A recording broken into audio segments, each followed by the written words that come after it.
𝗕𝗲𝘂𝘁, and this is the Laws of Epic Beauty. Today, my guest is Gayela Bynum. She is the founder of We Will Survive Cancer. Welcome to the show, Gayela. Thank you, Elizabeth. It's I'm, nice I'm to so, be here. I'm so honored to interview you today. And 2022 marks 13 years of serving and supporting the cause. So I understand that what you all do is support families who are lacking financial resources. Now, what are some of the other ways in which you're supporting these families? During the pandemic, we provided food and supplies to families that couldn't actually go shopping. And we provided clothing and other kinds of supplies. In the past, before the pandemic, we've taken children to Wizards games, Nationals games. We've had parties for them. It's something to get them away from cancer for a brief period of time. And the children appreciate it because it's hard for them. They don't totally understand what's going on when one of their family members is being treated, especially young children. Yes, and I understand that, usually during the holidays, you've got a big campaign with Macy's, a great partnership that you have with them, and it's called the Making Spirits Bright. Like, how does that work? And tell us about the partnership that you have with them. Well, in 2018, they gave us a lovely $10,000 grant, and then another one, and so they've been partnering with us since 2018. After their store was closed in the pandemic, they couldn't sell anything. They donated a lot of clothing that we were able to give to children, and but we go to different organizations like Life with Cancer, Howard University Cancer Center, Lombardi, different areas around here. We've also now been working with Wonders and Worries in Texas and another organization in Florida. And they've already vetted the families to let us know what the ones that are really in need. And so we gather the names and send them a wish list to fill out so that they can have, special things for their children that they would not be able to ordinarily give them. So they're vetted through these other organizations, and then they come through these organizations, they're vetted, and then that's how you're able to say, okay, these families truly are in need of these resources, and then you find a way to be able to support them. Right. And the organizations deal with, treatment, like Howard University Cancer Center. Their patients are in treatment in oncology, and we've gone in there in the past. Josie Valdez and Josie's Faces and her Glam Squad, when they have mammography days, the girls go in and they give them makeup and makeovers, and we have wigs that we've given them, and it's just a really wonderful kind of celebration. It helps the cancer patients. It really helps them raise their spirits. Yes, I noticed that, Josie's been doing a lot of work with the hospital and glamming the patients up and doing a lot of stuff with that. So it's just so wonderful that she's doing a lot with them. And now we have a big gala coming up on March the 25th at Lamborghini at Sterling. They've been so gracious to give us a great red carpet experience at the Lamborghini of all places. So what are you looking to get out of the events? I know the ticket sales are all the money that's coming in through ticket sales is supporting the organization. What are you looking to accomplish through that event? Always to raise awareness, to spread the word. I mean, a lot. We have I've seen the list of participants recently, and we have a lot of new people. And the thing is that we're a small organization. The past couple of years have been very, very difficult in having any kind of events or raising money. And so it's to raise awareness, and it's also to let people know that we're not trying to find a cure, because all these other wonderful organizations are doing that. We're just trying to help the families get through it and survive and have hope. Right. And now you have a full-time job. You still have a full-time job, and I've learned that, 90% of the profits, that you're getting from this, is going towards the mission. So Right. no one's really gaining, no one's getting paid, no one's on a payroll.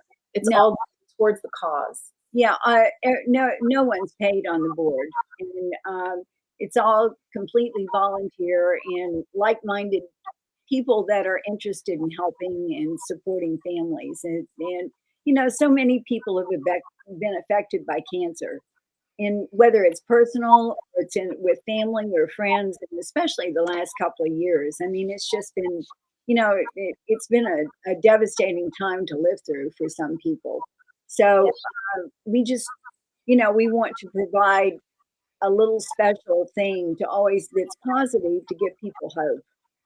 Yes, and can you share a story? Please walk us through a story of, what someone goes through when they find out they have cancer, how it affects their families, what they may go through. Can you share an experience that they may be going through so that, Well, I can share a personal experience with my daughter-in-law, Michelle. She should have been diagnosed when she was pregnant with my grandson, and when he was 13 months, she was finally diagnosed, and the doctor kept telling her that you're pregnant, your body's going through all these changes, and don't worry about it. You're too young anyway. So when he was 13 months old, she was diagnosed, and she basically had to beg the doctor to give her a mammogram prescription. And he kept saying, "You're too young." And so when she was diagnosed, she was advanced stage 3 cancer. Um, it was devastating for her because, she was, absolutely very upset. But what she did was so inspiring because instead of going into the "oh, woe with me," she started becoming very proactive in trying to help other young women, not take no for an answer from their doctor. And I think that was the most inspiring thing about her is that she just never gave up. She passed away in 2011 when my grandson was 6. But she was funny. She kept everybody laughing all the time, and did everything she could. It's different for different families. It's different for each person has a different experience when they are diagnosed with cancer. I That's a personal one for me.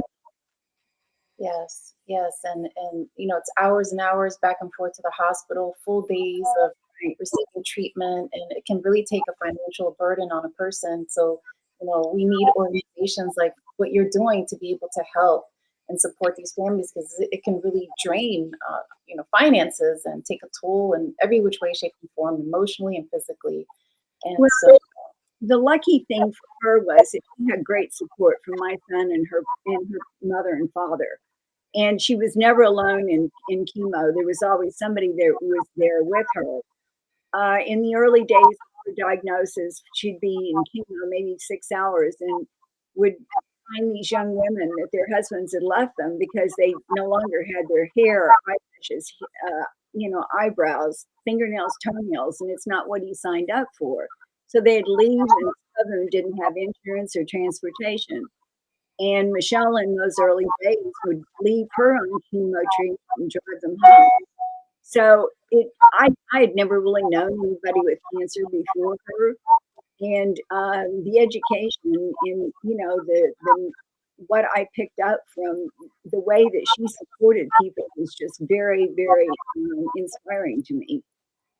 yes. Now you have a book as well that you've written. Share with us, what is this book about, and what kind of Don't story wait, you want to tell? don't waste my cancer. I'll show you a copy. If I can, there. And it's a compilation of stories of about 12 different persons that had cancer. They're all the stories are different. The experiences are different. And one of them, what was even the story of a little dog that got cancer that had been given away, or actually just kind of thrown away in a trash can. And this young lady found him and brought him home. And then she was diagnosed with cancer, and then he was diagnosed with cancer. So I mean, they're inspiring stories, and it just kind of shows the way that each person handles it out of those people that were in the book. What do you think is the most important factor? Like, what's helping people get through it? I think each person has to find their own purpose. You know, I mean, in life, you have to have a purpose, I believe. And so you can either, you know, buck under with it, or you can decide that you're going to move forward and you're going to go beyond yourself and your treatment and try to see what you can do for somebody else. Um, I just think it's different for everyone. Yes, and you know, I know we talk a lot about the laws of epic beauty, but I ask everyone on the show that comes on, you know, now that you're talking about purpose, what would you say is your law of epic beauty? My mother told me to never take myself seriously with my beauty because may not be lasting, and so she kept me busy finding all kinds of different things that were interesting to me, and it was going beyond yourself, I mean, getting out there, giving back to people,